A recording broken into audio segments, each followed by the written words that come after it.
आदाब नाजरीन, ENS की आवाज़ आपके रूबरू। मैं हूं आपका मेज़बान इमरान बढ़ाना। आज का उर्दू खबरनामा लेकर मैं आपकी खिदमत में हाजिर हूं। आइए शुरुआत करते हैं आज की चंद अहम खबरों से। शुमाली कश्मीर के बांडीपुरा में आग लगने के वाक़े में 15 मवेशी जिनमें 10 भेड़ें और 5 बकरियां शामिल थी जलकर खलाक हो गई। आइनी शाहदीन के मुताबिक पाजलपुरा गांव के चौपान महल्ला में एक किसान बशीर अहमद चौपान के अस्ताबिल में अचानक ज़बरदस्त आग भड़क उठी।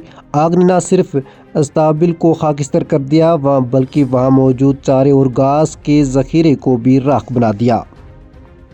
CPIM ने जम्मू में अपनी 13वीं रियासती कॉन्फ्रेंस में आर्टिकल 370 की मनसूखी और जम्मू व कश्मीर की 2 मरकज़ी इलाकों में तकसीम की शदीद मजम्मत की। प्रकाश करात ने इसे गैर आइनी करार देते हुए 1947 में कश्मीरी अवाम से किए गए वादों की खिलाफ वर्जी का। उन्होंने इसे भारत के वफाकी ढांचे पर हमला करार दिया और बताया कि CPIM ने इसके खिलाफ मुल्कगीर एहतजाज किए। वादी कश्मीर इस वक्त शदीद खुश्क साली की लपेट में है और पानी की किल्लत ने आवाम की मुश्किलात में कई गुना इजाफा कर दिया है। इसी बहरान के पेश नज़र आज एग्जीक्यूटिव इंजीनियर जल शक्ति बडगाम शकीलुर रहमान ने मागाम का दौरा किया, जहां पानी की किल्लत ज़्यादा महसूस की जा रही थी।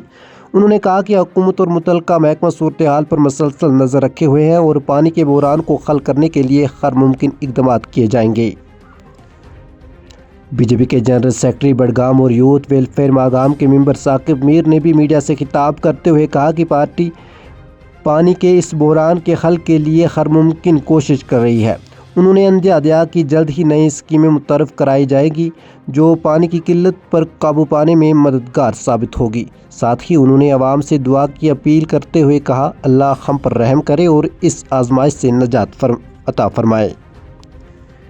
कठुआ के senior superintendent of police SSP Shabir Saxena ने मंगल को कहा कि बिलाउर गांव में 2 रोज़ कबल मिलने वाली 2 लाशों के मामले की तहकीकात जारी है। उन्होंने बताया कि अब तक कत्ल का मुकदमा दर्ज कर लिया गया है और गहराई से तफ्तीश की जा रही है। SSP के मुताबिक अभी तक कोई बड़ी पेशरफ्त नहीं हुई है और मामले की बारीकबीनी से जाँच की जा रही है।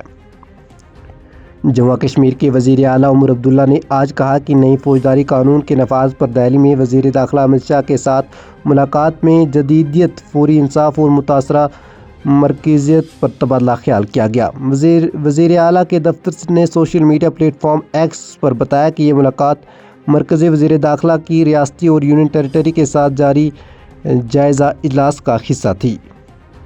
सुंबल अंदरकोट ज़िला बांडीपुरा में पानी की नहरों की मौजूदा हालात पर मुकामी लोगों ने ANS के रिपोर्टर आमिर मलिक से बात करते हुए कहा कि ये नदी कभी नहीं सूखती थी मगर खुश्क मौसम की वजह से ये भी खुश्क हो गई। उन्होंने एतराफ़ किया कि इसके ज़िम्मेदार वो खुद है क्योंकि जब पानी था तो वही इसमें गंदगी डालते थे। उन्होंने अल्लाह से माफ़ी मांगने पर जोर दिया। जम्मू कश्मीर में खुश्क साली जैसे हालात के पेश नज़र हक्काम ने मंगल को किसानों को कम पानी वाली फसलें उगाने का मशवरा दिया। महकमा ज़राअत के जॉइंट डायरेक्टर एक्सटेंशन सरताज अहमद शाह ने जनूबी कश्मीर में बड़ी आबाई ज़ख़ीरे के खुश्क होने पर तशवीश का इज़हार करते हुए किसानों को चावल की काश्त से ग्रेज़ करने और इसके बजाय मुतबादिल फसलें जैसे धान और दीगर कम पानी वाली फसलें अपनाने की हिदायत दी। नाजरीन, ये था आज का उर्दू खबरनामा। इंशाल्लाह कल इसी वक्त पर आपसे दोबारा मुलाकात होगी। तब तक के लिए अल्लाह हाफिज़।